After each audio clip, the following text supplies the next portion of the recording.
And we're live. Let me look at something. Okay, good. Yeah, there we go. Yep. So we're live. 6 p.m. And it's 6 p.m.? It's 5:59. Oh, okay. Woo, hair. So y'all know what time of year it is, right? Time to fool with plants and seeds and It's that time of year that all the seed catalogs come in. And she knew we went live. Oh, here she Yeah, goes. I was about to say we're taking bets on how long it takes Sister to get up here, Yeah. and she beat me to Sit it, down. so we Sit didn't down. get a chance Stay to over here. talk about it. So Stay over here. we already have Sister jumping up in the camera. We already have Misty lined up behind the table, and Callie is laying in the floor in front of the heater. So everybody is here. They just have not realized, other than Sister, that we are on the camera. So, yeah. Yeah. So, yeah, seed catalogs. It's that time to start picking and dreaming. Right. That's, It is. That's what I call it, picking and dreaming.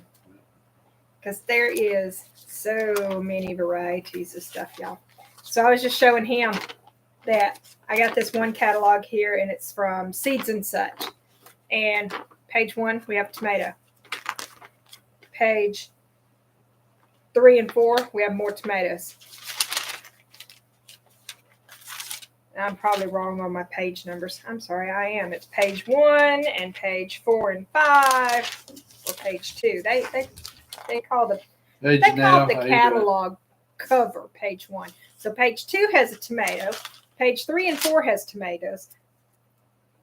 5 and 6 and 7 all have tomatoes. And then we start solid tomatoes through page 19, 21, 23.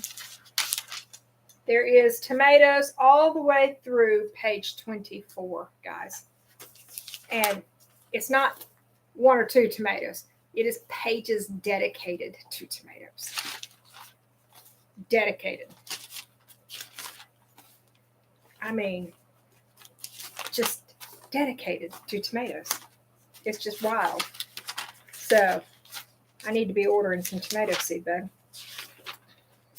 I thought we were going to try to just do 1 or 2 varieties this year. I think we need to stick Well, with Marglobe, I don't have any seed. that. We need to stick with that. Darn. You're taking the fun out of it. Yes, I am. Because it becomes work, and yeah, I am taking the fun out of it. You are. But it's okay. Yeah. It's all right. All right, so. Oh. Doing okay, Janelle? Good to see you. What? Janelle's right I know. there. I saw her. We said hey.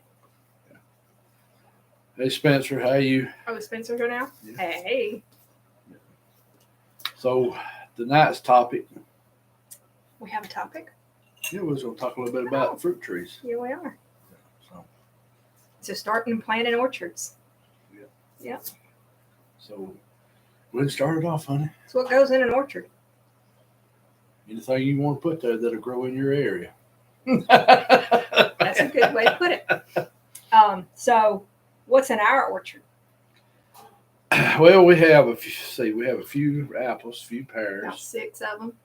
And we have 2 sugar pears and 2. Can't remember everything right off the bat. Asian pears. Yes, and then we have 3 Japanese persimmons. Mm-hmm.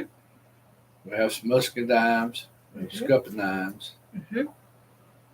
and 3 different plums.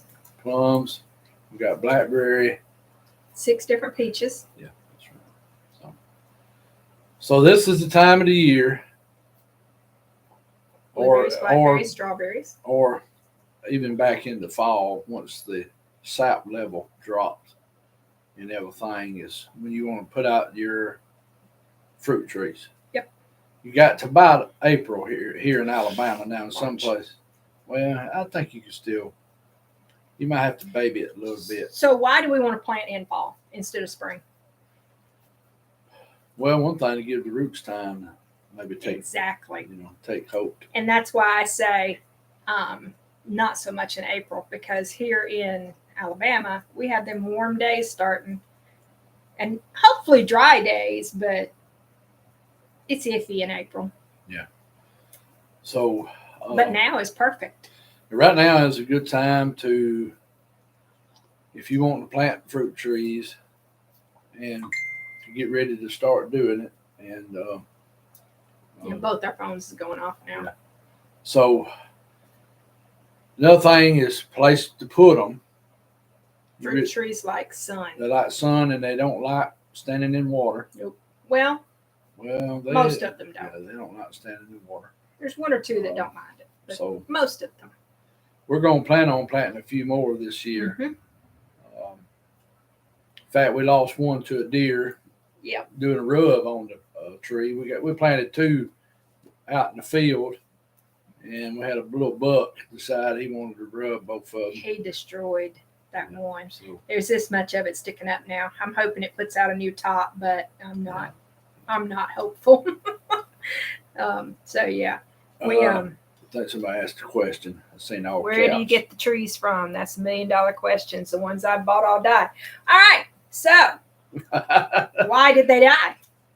There's your question. Did they die because it was poor quality that you bought to start with? Or did they die because you planted them at the wrong time? Did they die because you didn't baby them and keep them watered? That's $1 million question for you right there. So kind of what we started with is in the South, we plant fruit trees in the fall. We can keep planting fruit trees right now. Our ground never freezes. The earlier you can get them in the ground for winter, the better here in the South, because that means they're getting to take advantage of all the rain we've got. They don't have the heat, the humidity hitting them. Them roots are getting established right now. So now if you're further north and your ground freezes, you've got to get them in before that happens. I'd say a good month before that happens, right, or right after the ground thaws. If you're doing it later in the season, like right after the ground thaws, then you've got to pet those things, as Mark puts it. You've got to pet them. You've got to baby them. You've got to give them water like all the time, because what you've got in your fruit trees that you purchased most likely is big roots. And I don't mean you've got a lot of big roots, but you have big roots. Now, when you pull up a tree from the ground, you'll notice it's got a lot of little roots. So the watering needs those little roots to take it into the big roots to get it up into the tree. So baby those trees. Where we live, we're fairly lucky to have two places close by that deal in fruit trees. Mm-hmm. One is Homestead Farms. Yeah. And the other is Petals from the Past. That's a good one. Both of them.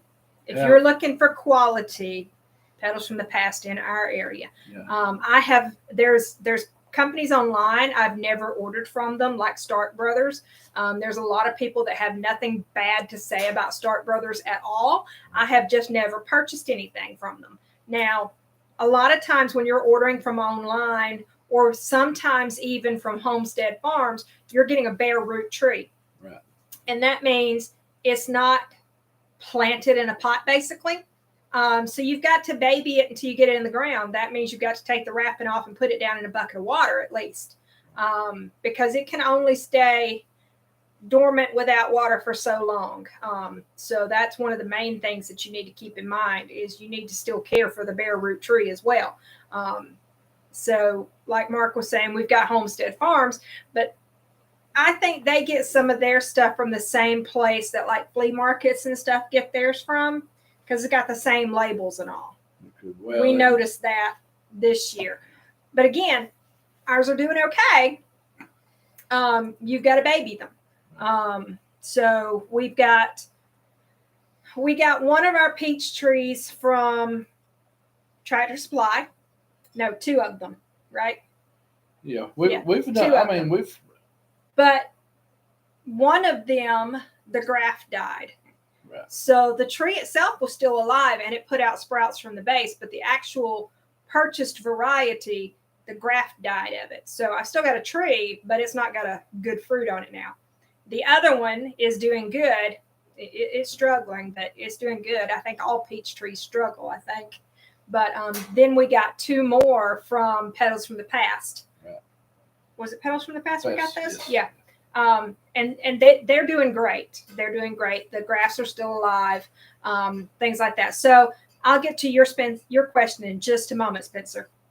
Most of your fruit trees, guys, are grafted. If you're looking for a peach, it's grafted.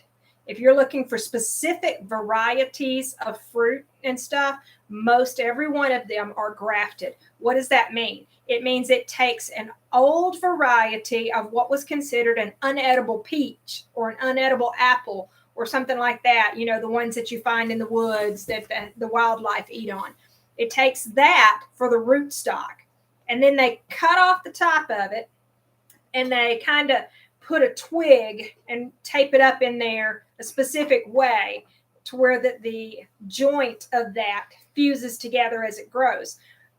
The key thing for grafted trees is you've got to keep the bud union. That's what that's called, where the graft is. You've got to keep that protected, but you also have to make sure that you do not let any suckers take over. Suckers are the ones coming up from the ground or below that graft, and those will produce inedible pears or peaches or apples or any whatever fruit that it is. So keep that in mind when you are looking at your varieties and stuff. Can you grow them from seed? Well, yeah, you can, but it's going to produce that old variety that you're not going to want.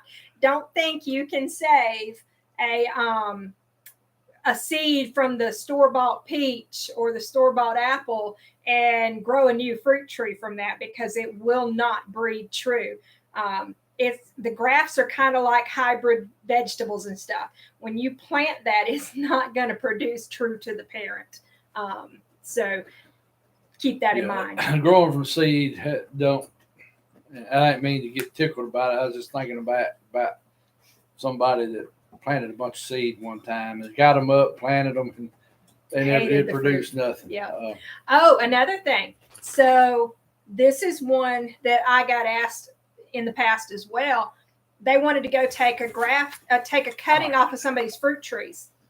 Well, guys, most of them are grafted.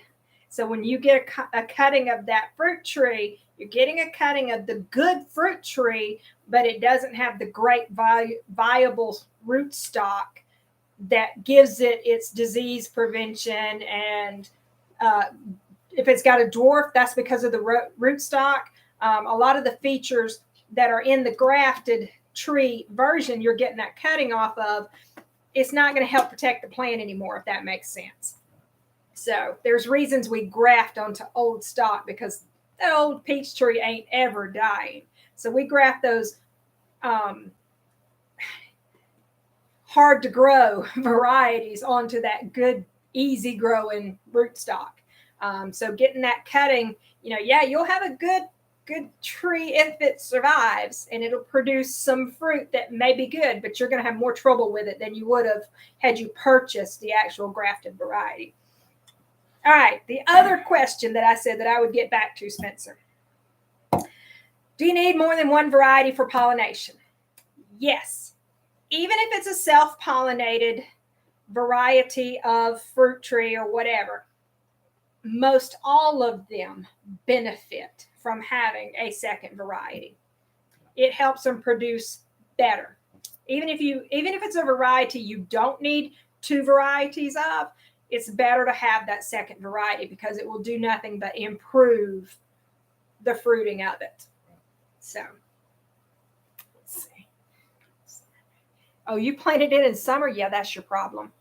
You have to tough. Baby that sucker. You have to give it a lot of water basically every day, because the water is not staying on those roots in summer. And it's just, trickling away. And the best time to plants this time of year. Yep. From whenever the sap goes down in the fall, which typically us is November. and before our sap comes up, which is usually late March, 1st of April, you want to try to have it in. If you do plant in the summer, Your sap's coming up in February. and sometimes, not all of it. Yeah, it's doing this It's number in different February. varieties. They all are doing this in February. Well, I'm talking about budding out leaves. So They're doing that in February too. not Ours is everything. budding out right now. It depends on the weather. Depends on the weather. Also, some of it depends on the type of tree it is. Some too. Okay. I was gonna say something. If you do have to plant, like let's say during the summer you happen to go by Tractor Supply or you go by Home Depot and they happen to have a clearance on, Or any plant nursery.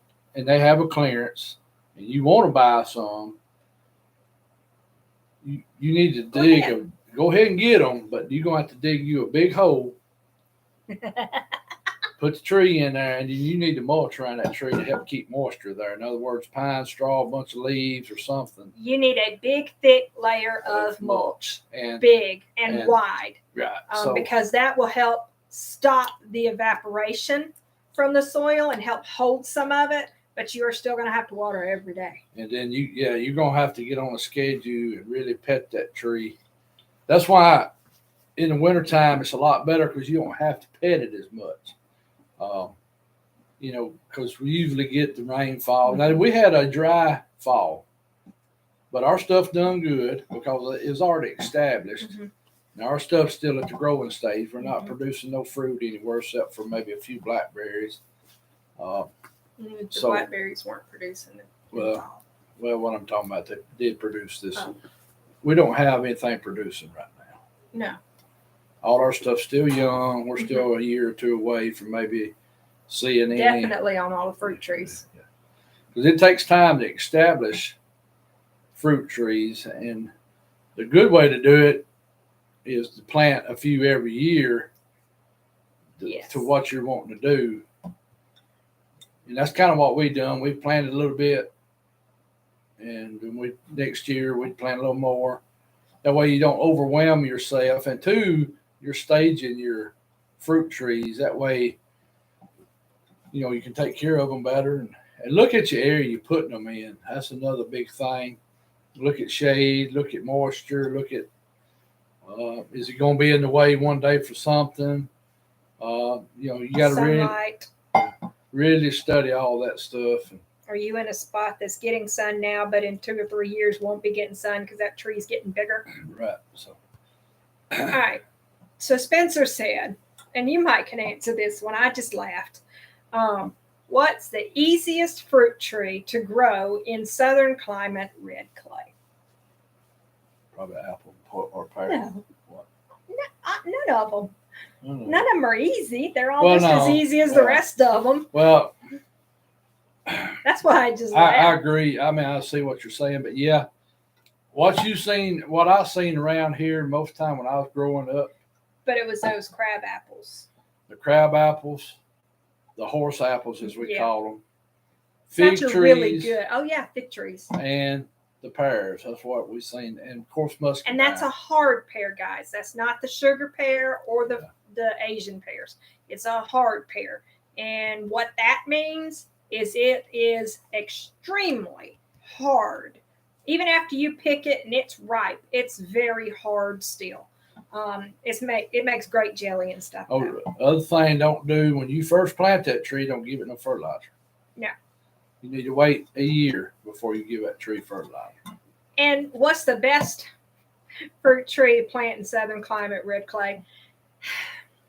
You're going to have to amend that soil one way or the other. It's red clay. And when you are amending red clay, do not add sand because that makes a brick.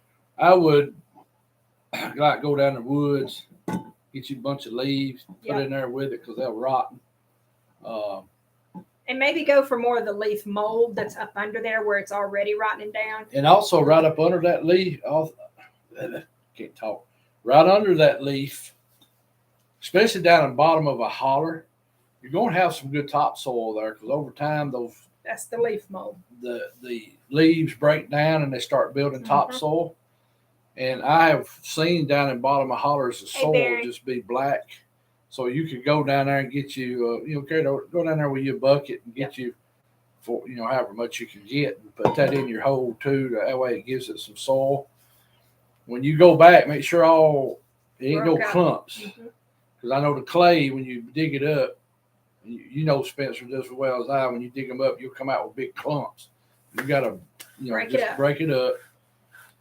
When you do that hole, it needs to be twice the size of that root ball. In other words, if you got a root ball that big, you need to come out here that big. And I would say if you don't have a root ball, you're planting a bare root, go ahead and pretend you've got a root ball. Make a big, huge hole. When you dig that hole, also take your shovel and slice all the way around that hole to make openings. That way that root is not fighting against that soil. Maybe, that way breaking that hard pan, basically. Because that's the bad thing about clay. You'll make a pot. You'll make a pot and root rot. And so, just cut it up all in there and get it where it can, expand. Because what you want it to do, you want it to go deep, but you want it to go out too.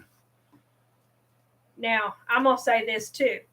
Don't just dig out the hole, do away with the dirt, and put just new dirt in there. No. Because it's going to hit that wall of the original dirt and stop growing. You don't want that to happen. So mix your amendment with the original soil. Mix a lot of original soil in there because you don't want it to hit that wall basically and stop. Just go down there. And I know most of us that's on here has probably got enough land where we got a little bottom somewhere. Go down there and get that rabbit poop, compost, whatever, and put in there with it, and it'll sure help. I'm sure most all of us, if we're homesteaders, we've got compost, and if you don't have access to bottomland, leaf mold, compost, manures of some sort that's already been composted, or rabbit that doesn't have to be composted, always go to the store and buy some. Just be careful what you buy. Yeah, just be careful what you buy. Yeah. So you can always go to the landscape companies that sell dirt and compost and stuff like that, and you can add that to the soil. Anything like that. Yeah, in fact, usually around you somewhere, there's going to be somebody that's making compost. Tell her we said hi to Janelle. And hey, Flat Rock. Hey, Flat Rock. But fruit trees is another good thing to have on your farm, or just on if you don't have a farm and you just got a big yard and you wanting some kind of food to come off of it. I mean, there you go. It's something that you'll have for years that you can eat off of. Blueberries. You're getting to where I was headed next. Yeah. Rabbit poop is not technically a fertilizer. When we say no fertilizers, we mean don't go buy those high fertilizer count packages and stuff like that. Rabbit poop is going to be your slow release because it's going to have the stuff pulled out of it, basically. And rabbit poop is excellent for moisture retention. So yeah, it does. It holds moisture. If you look at most all of your organic compost, organic compost, sorry, fertilizers is what I meant to say. They're all going to be a slower release than what you would get from like Triple 13 or Miracle Grow or something like that. Miracle Grow, Triple 13, those are all in a form that's readily dissolved, readily available to take up mass amounts of nutrients into the plant. Rabbit poop, it's going to have to sit in there and it's going to be slowly leached out into the plant. And so I guess this is where I need to say, why don't we want to fertilize it?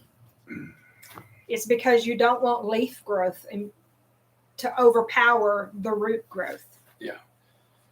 So. Because you want it to produce, how do you say this? You want it to become a good stable tree There first. there you go. So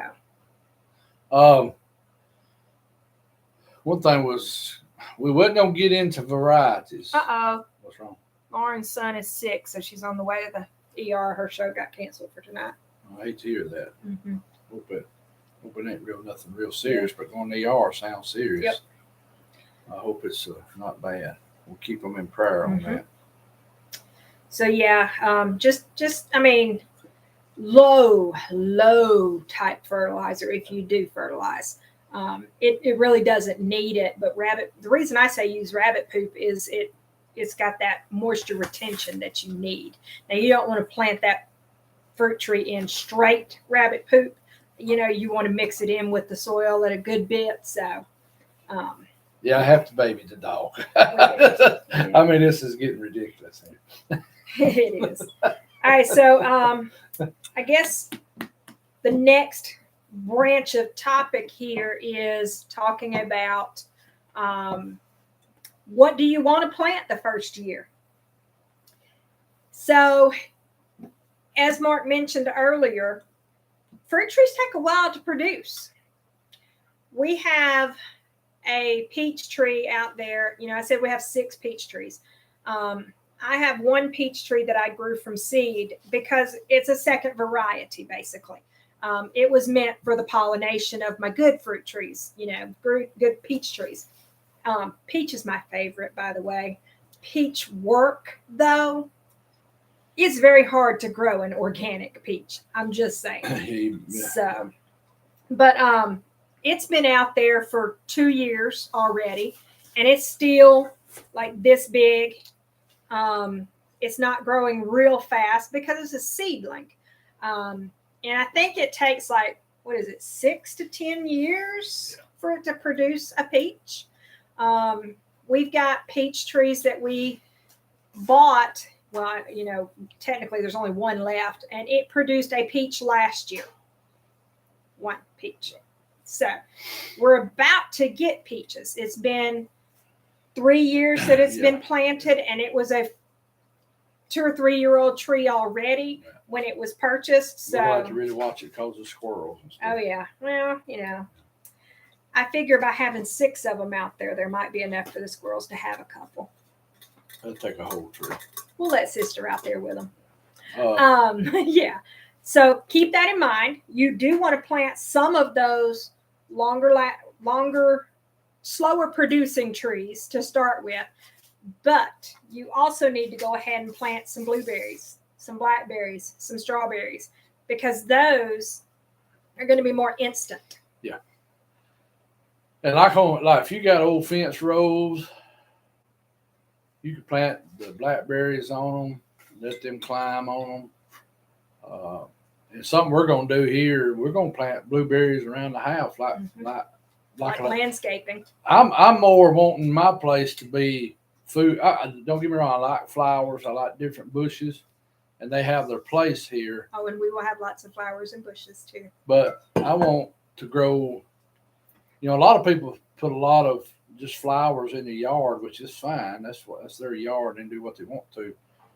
But we're going to have a food forest. Yeah, or around the house, maybe some blueberries.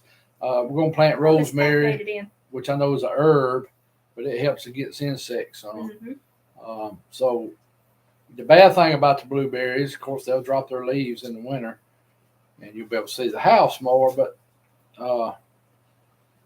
in any place on your property that you're not using and it gets sunlight, that's a good place if it's just keep in remember, or you going to plan on doing something in that area. If you are, then you might not want to plant it there. Yeah.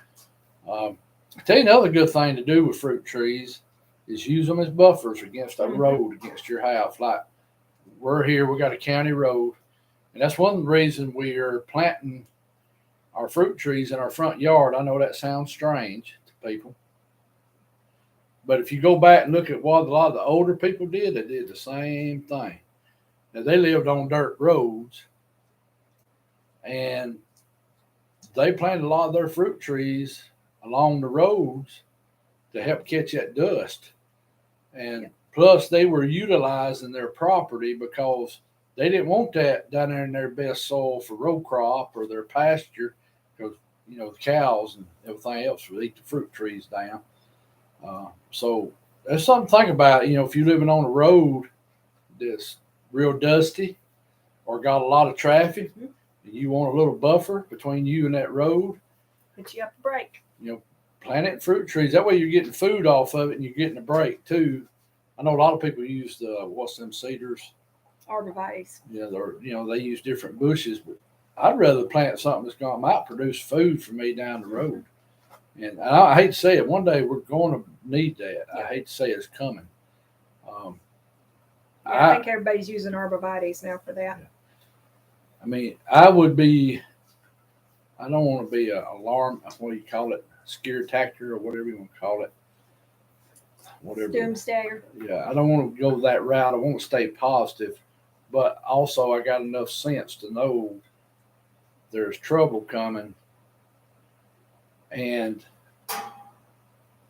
I need food on my property everywhere, from the fruit trees to the nut trees, and we didn't even talk about nut trees yet.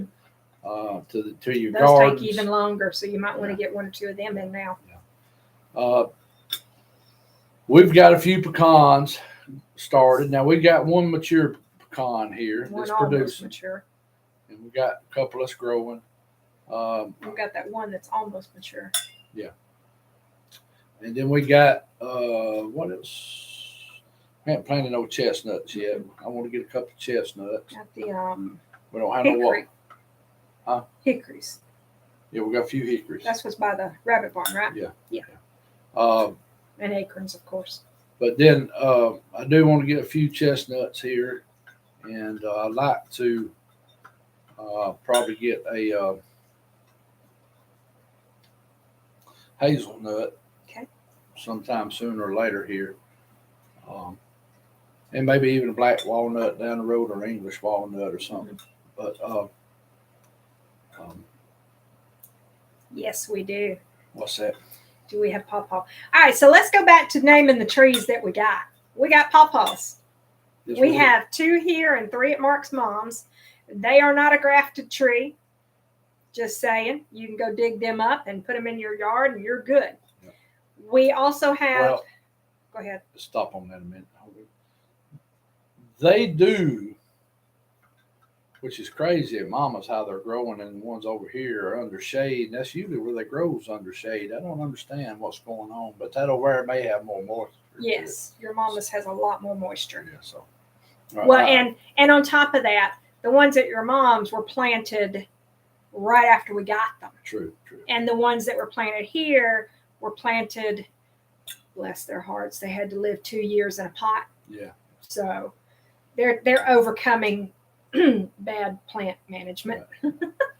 That's the best way I can put it. So we'll have 5 pawpaws. And if the bad thing about pawpaws, man, most of y'all probably know, when that fruit's ready, you got to get it right then. And number 2, you can't hardly save it. That's why there's not really a commercial market for pawpaws. And most people don't even know what a pawpaw is. Yeah, most people. And when they're ready, you got to get them. So if you don't, the wildlife's going to beat you to them, because they know about them. There's a bunch of them still wild around here in places up at that grist mill. I know y'all probably seen where I took pictures of it, stopped where my grandfather and my mother was raised at. Across that creek, whoo, man, they are in there.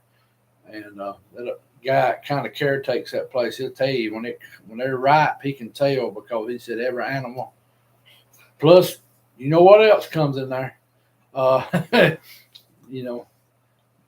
is it? Becca, just bless that heart on that tree. Oh. Yeah, bless that poor tree's heart. Yeah. It had to stay in a pot for 2 years. Yeah. Bless it. Right now, they have got the American chestnut going back.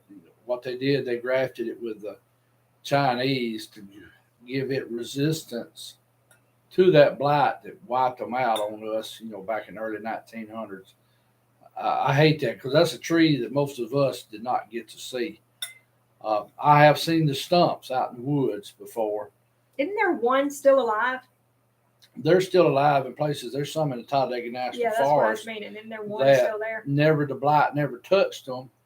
Of course, the fire service doesn't tell nobody where they're at because they didn't want people going in there messing with them. They're still alive. They're still doing good.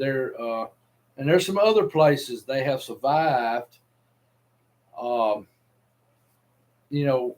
but majority, probably 99% of them got wiped out. What was that, 1920s?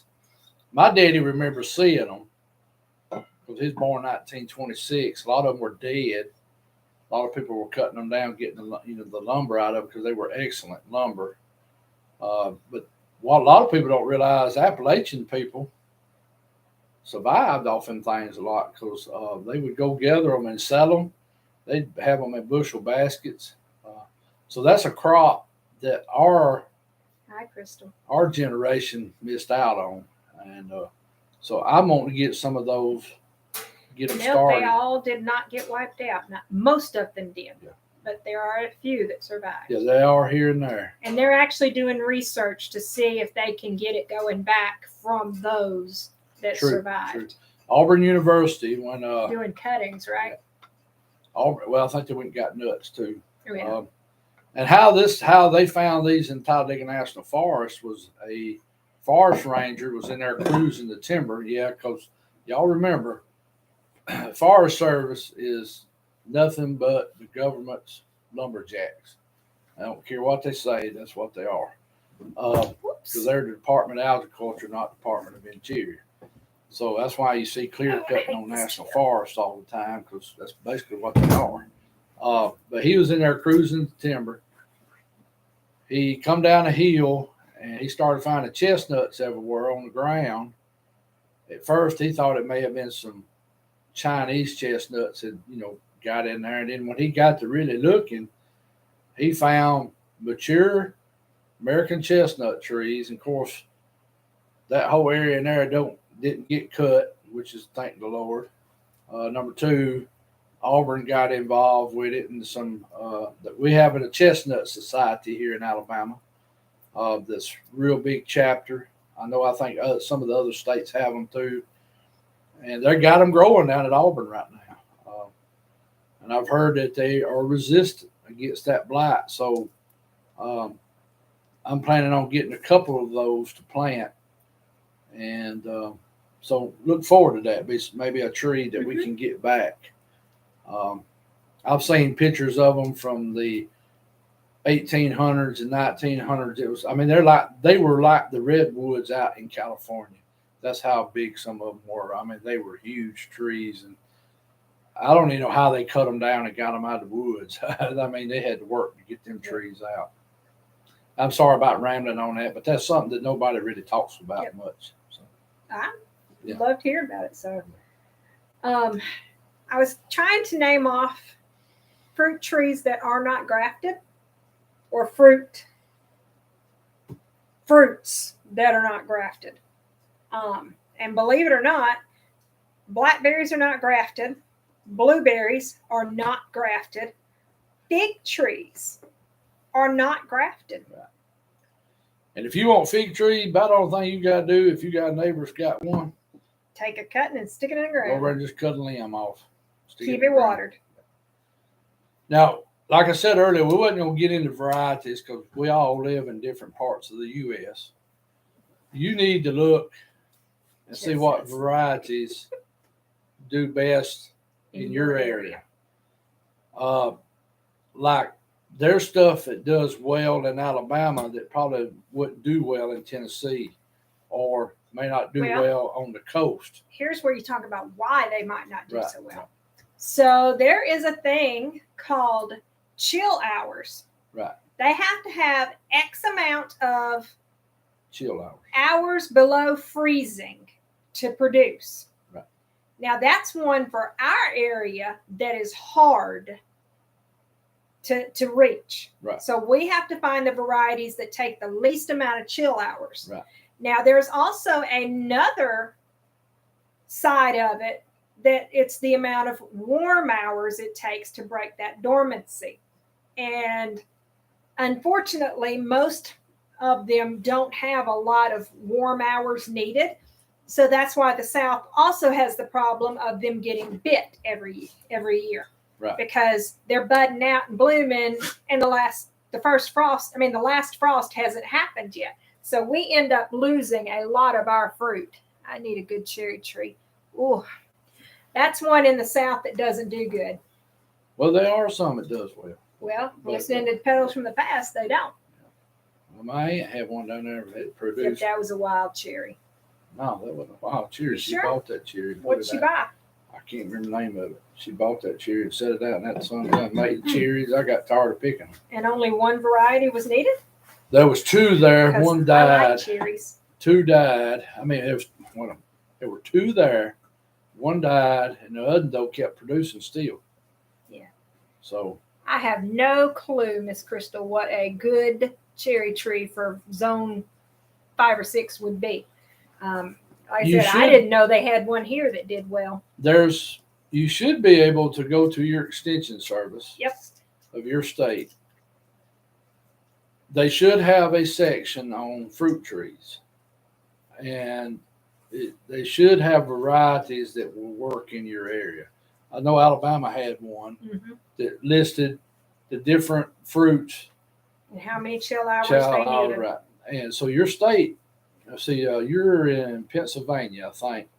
So you should be able to look up your state extension service, and somewhere in there should be something about fruit trees. If don't, you could call them, because I know most states make brochures that you can go by the extension office and pick them up on fruit trees or whatever you want to deal food with, and or you should be able to download them probably off the computer now. So they've probably got them all in there too. So I would check on that. And most of your universities are what backs the extension service. Right. So, like in Alabama, our extension service is backed by Alabama.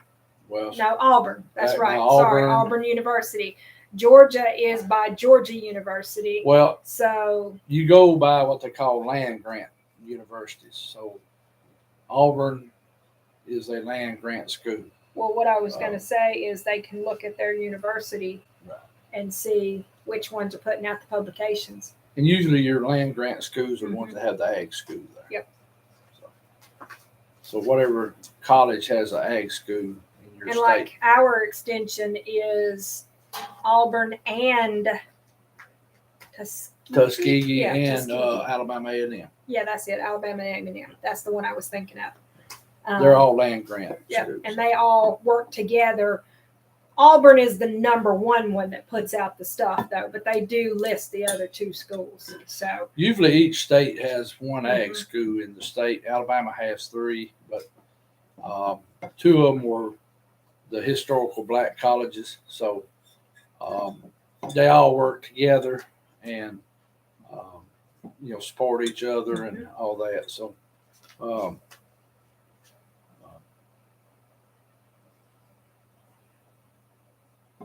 never heard of extension service. Wow. Yeah, here in Alabama, every county has an extension service. It's just nobody knows about it anymore.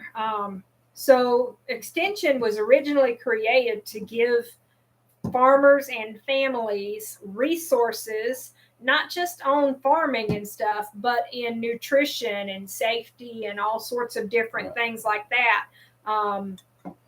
And they are also what created 4-H. So 4-H is a program put out by Extension because they realized to reach the parents, you have to reach the kids. So they would get the kids involved in 4-H through Extension, and the kids would take all the stuff home to the parents, and that's how they found out about Extension service and how much stuff they offered.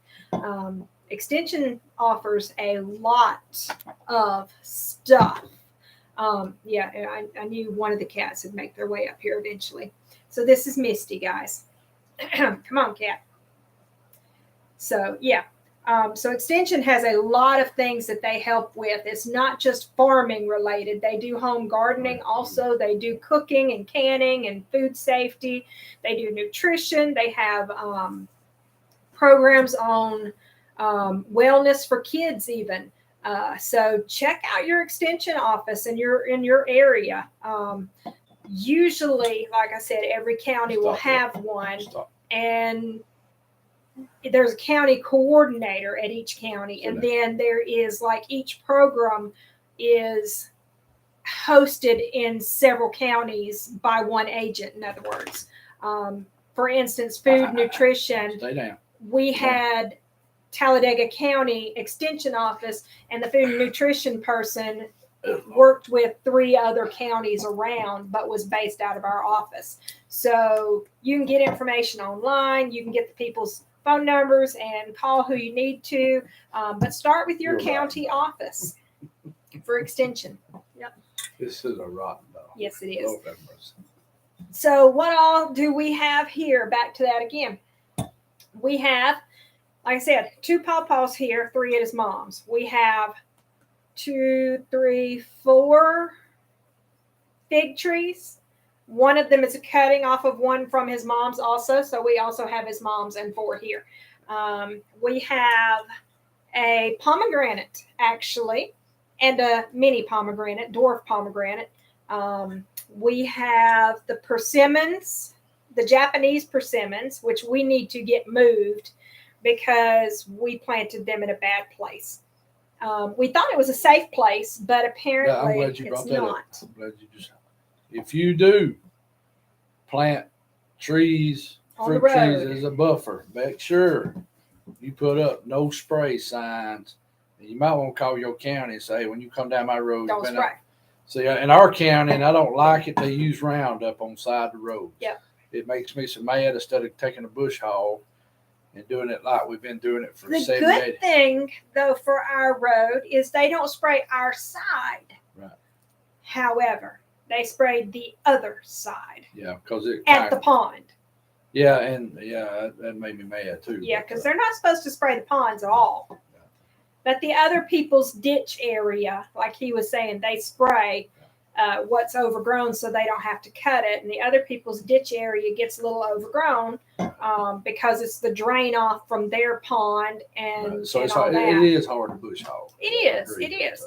But they come through and round up it, which there's a pond on that side of the road and a pond on our side, and they spray. So we planted our persimmons right by the road.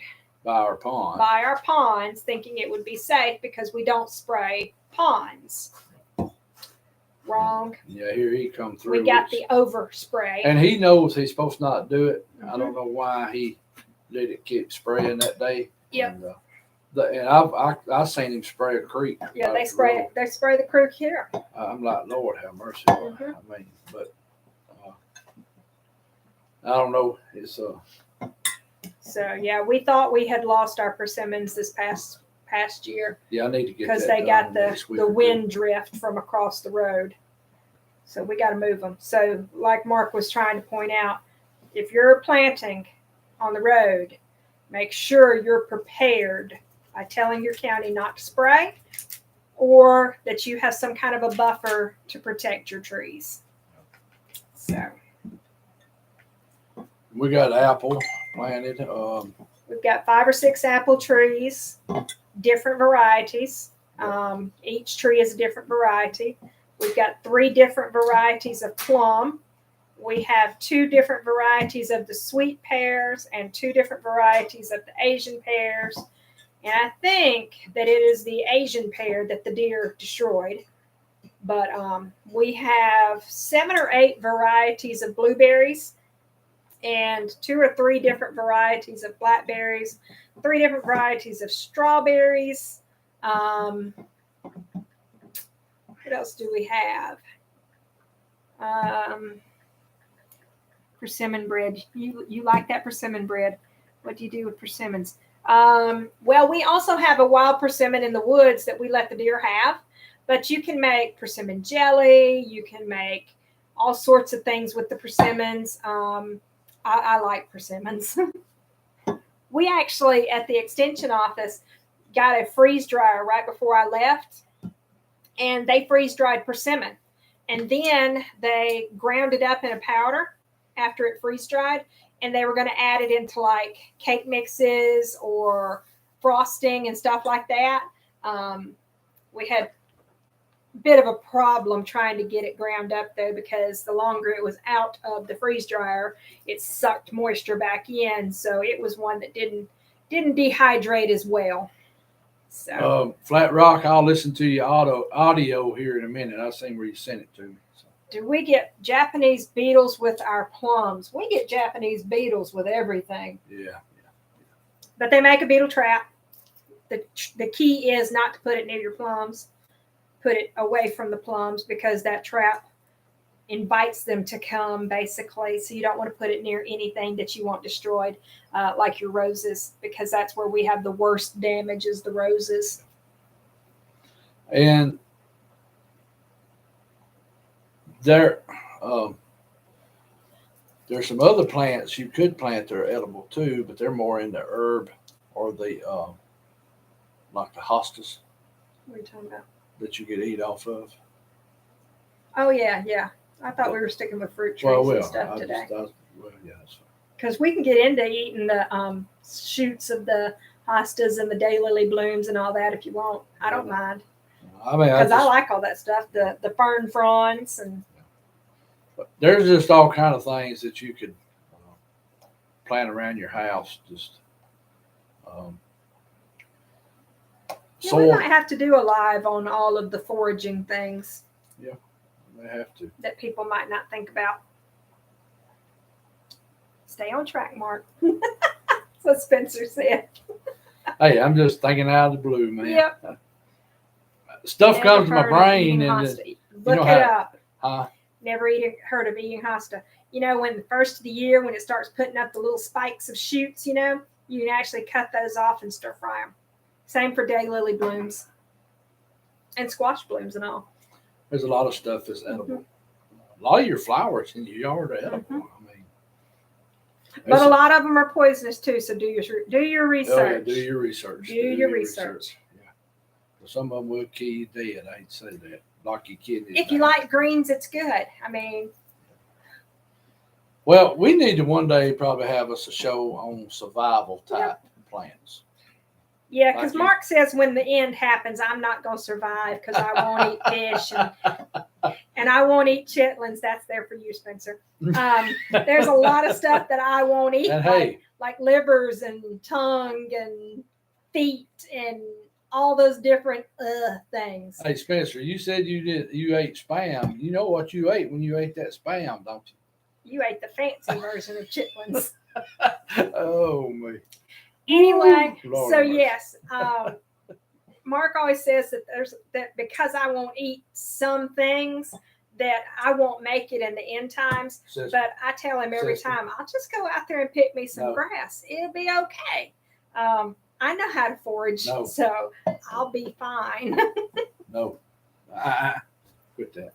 No. Yeah, we got the dog and the cat fixing to have a fight out here now. So Callie is the bee, so. I'm a die. I'm good with it.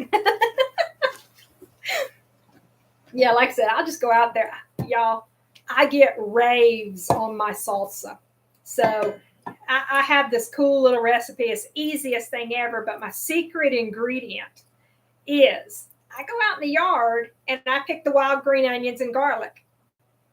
The wild garlic, the wild green onions. I chop it up and that goes in my salsa. So I will survive. Yeah, I just like cutting up with her about it. But I don't eat fish at all. And I'm allergic to shrimp and stuff, so but shrimp is so good.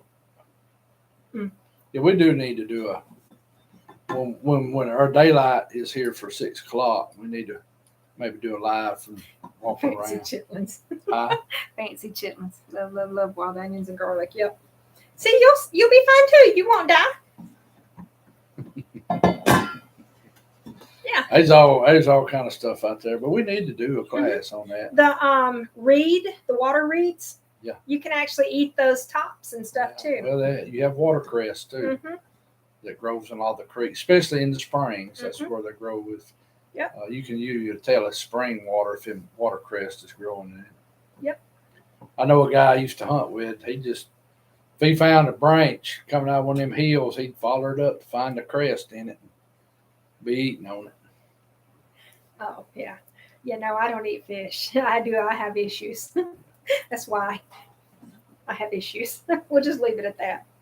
I imagine she got to hurting bad enough. She probably I'd eat a bite or two. That's about it. I do keep trying. I don't like fish, and I have my reasons. But I do keep trying it. I'm not saying that I won't ever eat fish, but it gets, even after a couple of bites, the fish that supposedly don't have fishy tastes, they end up with a fishy taste in my brain, and I just can't. I can't eat them. So I need to go you catch a need to good create mess of your own crappie canning for her. book. No, I really don't need to create my own canning book because my recipes come from other people. So yeah, Ooh, dog, you smell like a pond.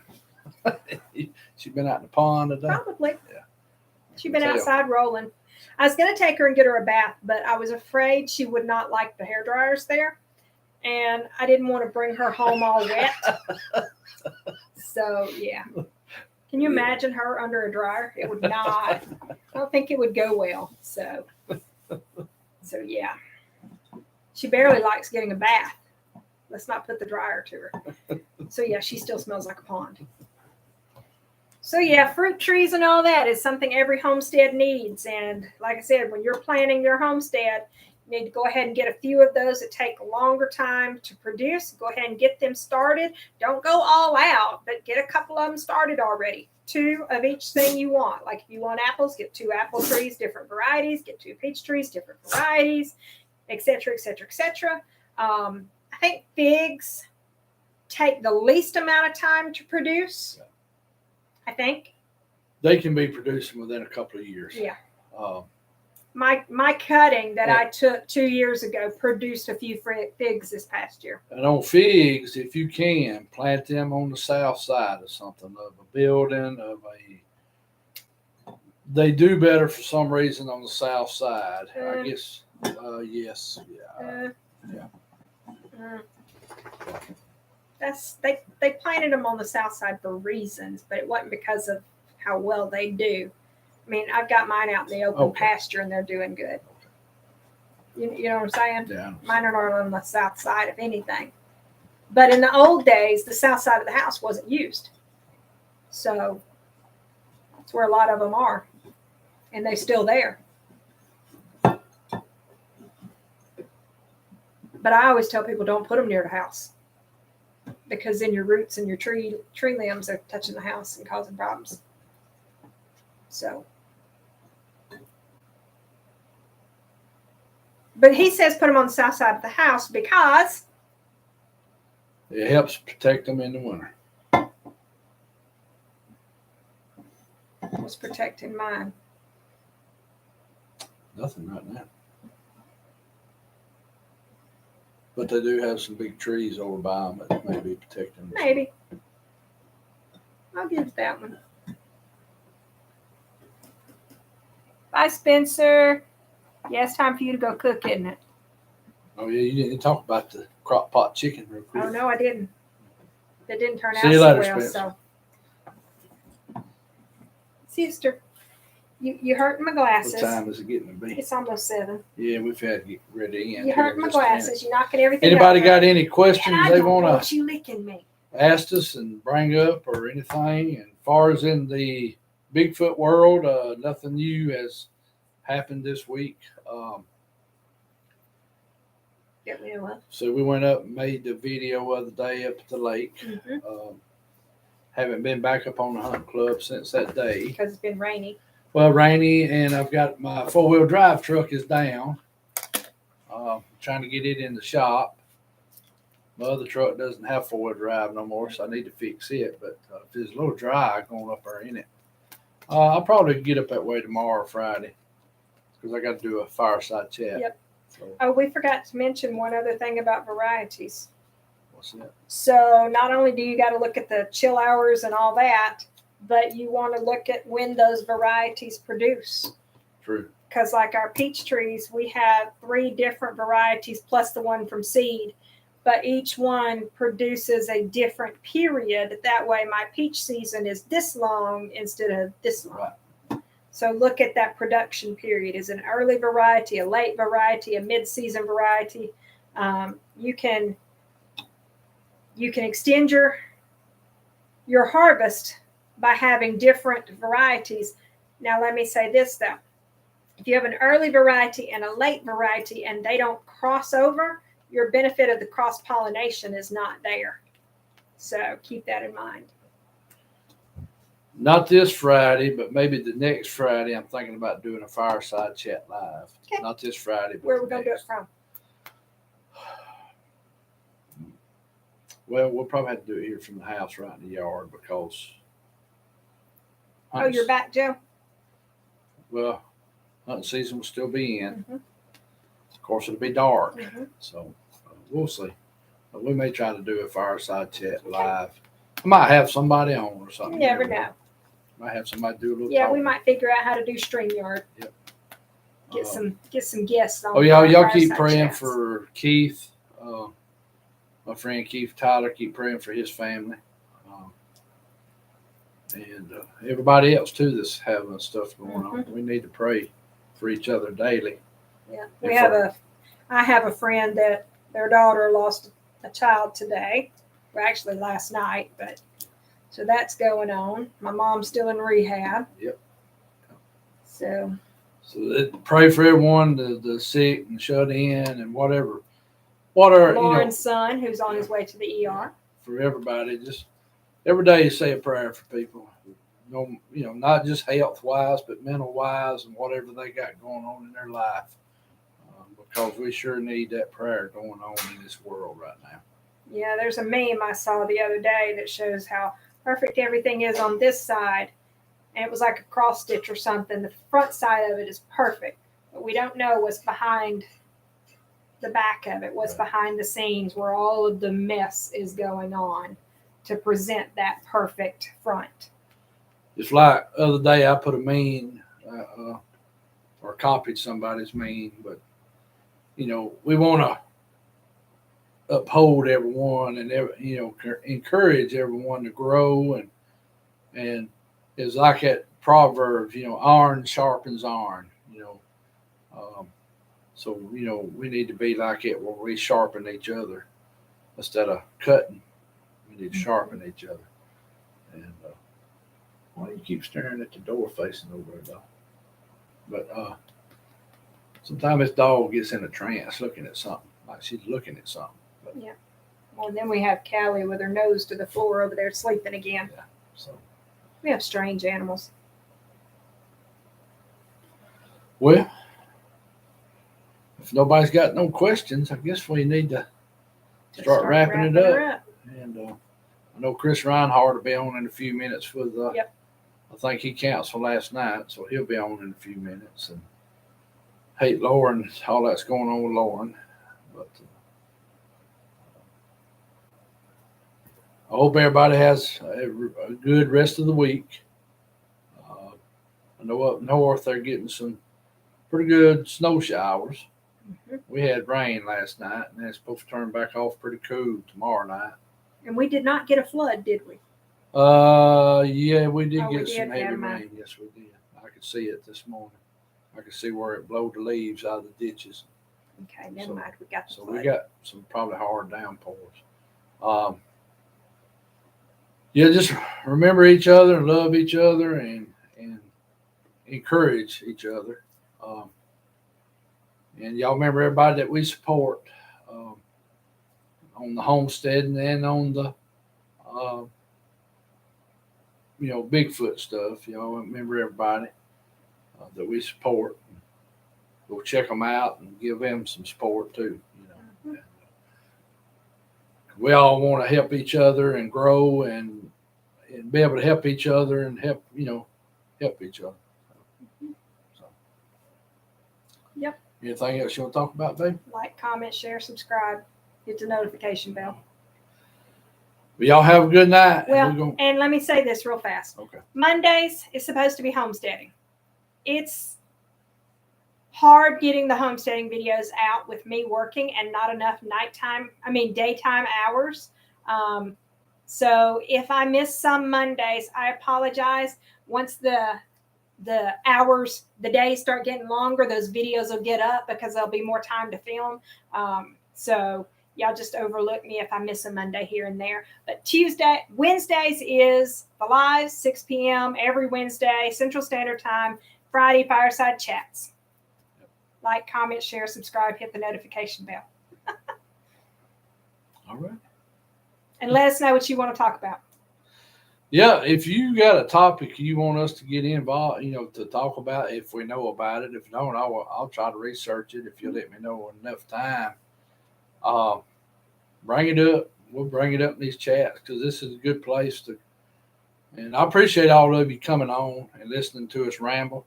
I hope some of this helps you and everything.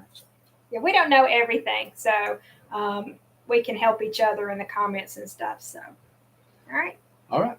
That's it. Well, y'all have a good night and take care of yourselves and love one another. And we'll see you next week. Bye-bye. Bye, y'all.